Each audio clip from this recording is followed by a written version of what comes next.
Right, do the other side now. It's exactly the same, just 2 nuts on the other side. This one's a bit more awkward because you've got your gear dropper. Oh, it's gone on easy. I'm bleating before I'm hurt. Come on.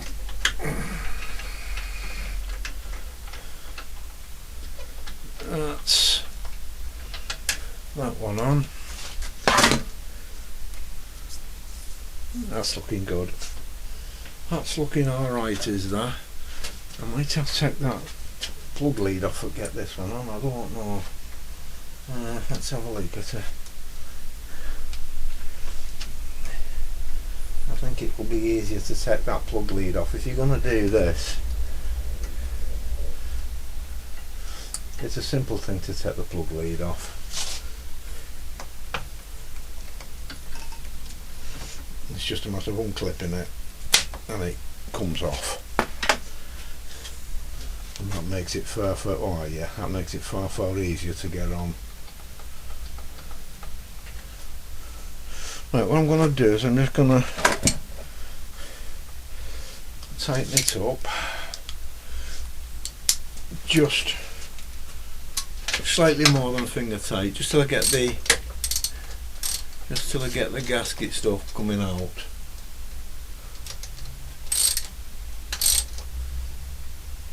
Like so. That's okay. Same here. Like so. And it's messy now, like so.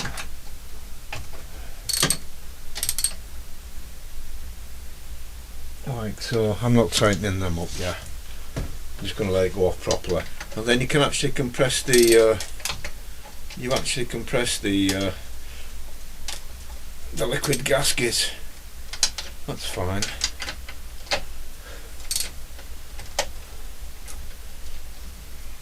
Yeah, that's fine. They're very, very simple. That is the inlet port. Right, now what happens with the 2-stroke engine? They are quite a simple little machine, which is what makes them so reliable. And what makes these Seagulls even more reliable is the fact that the original ones, this was one of them, used to originally run on 10:1 oil mix. That's 10 parts petrol, 1 part oil. Basically they're running in oil. They never were out. Unless you abuse them, in which case, well, if you abuse them it's the same as anything else. Anyway, what happens is, after the first explosion, the cylinder travels backwards. As it travels backwards under the force of the explosion, the exhaust gases travel down that slope of the piston. That's what I was on about, the slope of the piston going that way. Travel down there into here, into the exhaust pipe. At the same time, a fuel mixture comes in the top one that I just showed you. The reason that it comes in is, as it's travelling back up again, it creates a partial vacuum in the crankcase. This then allows the fuel mixture to be sucked in from the carburettor, which fits on here. It travels into the crankcase. Then as the crankcase moves back down again, it partially compresses the gases into the crankcase. When the gases are released, the new fuel air mixture comes out, comes in here. It is then compressed. As it gets to the top, or slightly before the top, it's called just before top dead centre, the spark plug fires, ignites all the gases, drives it back down again. Exhaust gases out of the exhaust port, air fuel mixture in the inlet port, back again, compress, fire. And that is your 2 strokes, backwards, forwards. It's your firing stroke, compression stroke, firing stroke. And that's how these things work. They're very, very simple. Right, the next thing to do with this is to reconnect the is to reconnect the, if I can get the bloody thing up, the water cooling pipe. That's this thing here. Right. Right, so just get it on there, get it started. What I do when I disconnect them, I don't know if you can see it or not, but I put a little bit of a tie wrap there, which is going to melt off eventually, and some wire above it. All that does is stop that nut dropping down, because if it drops down to the bottom of the exhaust leg, you know, I mean, it's a tidy old distance, and they are a bugger to get back up again.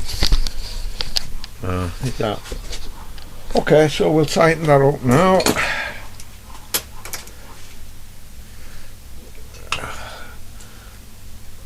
It's still only hand tight actually. Here, we'll tighten that up. One of the other jobs I'm going to do, I'm going to convert the...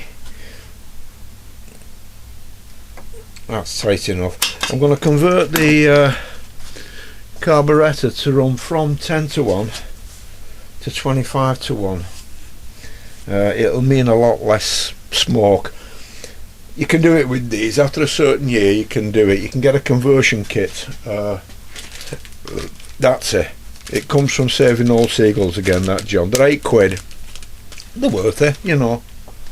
You don't get smoke following you everywhere you go then. Okay, so that's that. Next thing to do is to put the exhaust leg back. Now there's a bit of a tit here. Can I set it? Yeah. Well, what it is, it's a tit, and what it does is it drops into this small dent here, this small lip. As you push it up, it clicks in. Then once it's clicked in, we put the clamp on. I don't know if you can see or not, but see all of these bolts here, and the ones that are fitted, the ones that are actually securing this, the clamps to the actual support leg, are all stainless steel. I've replaced them for stainless steel because I'm going to do them all eventually. They're all going to be changed for stainless steel. That's everything. I'll show you on the other side what I've done with stainless. Let me just put this up first.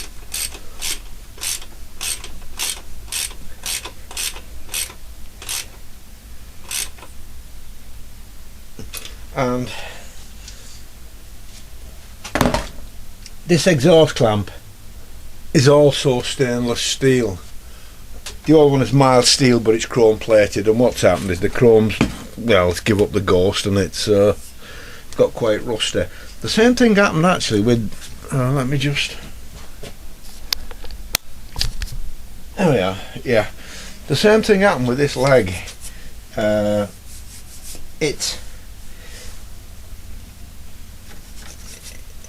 It got corroded, and as it's corroded, you can't get them re-chromed. So what I've had done, I've had it bead blasted, not seed blasted, bead blasted.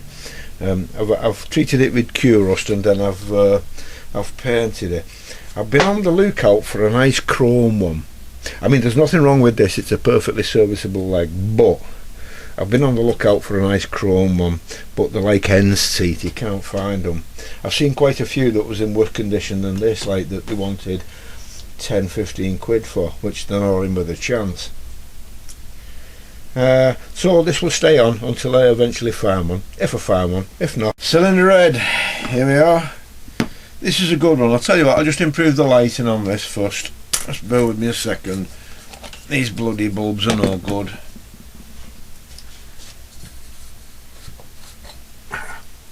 It's like musical bulbs. I'm going to have to get myself 2 100 watt bulbs instead of having to keep moving it around. You know, below the expense type of thing. Right, cylinder head. It's in really good condition. The threads on it are excellent. They've not been helicoiled. They are the original threads, and they are in good condition. So I'm happy with that.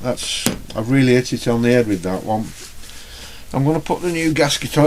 I'm going to put the cylinder head gasket on now. Now, it's not a new one. It's the one that came off. This goes against what I normally do, but I spent a fair bit of cash on this engine up to now anyway. and I don't want to spend any more until I know that everything's running okay. So I'm going to put this one back. It is in very good condition anyway. If for any reason it leaks, or if for any reason it's no good, this is the easiest job to do on the engine. It takes about 10 minutes to change the cylinder head gasket, and that's how quick it is.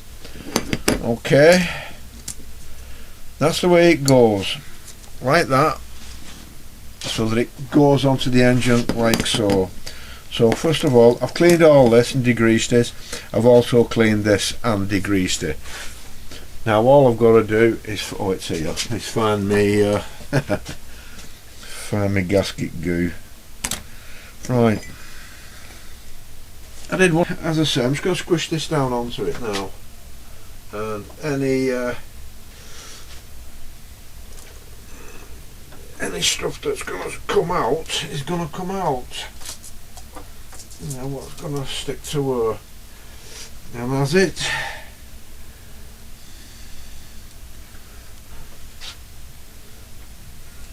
No, I'm happy with that. So what I'm going to do now is put that on, and here's the bolts. Stainless steel again. Yeah, I'm not tightening them down completely, same as the crankcase. Just going to take it down to squish out the gasket goo, and there it goes.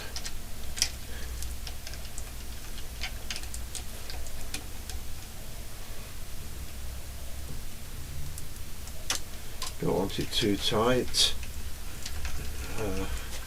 As I say, I'll tighten this up tomorrow morning. Give it about 15 hours.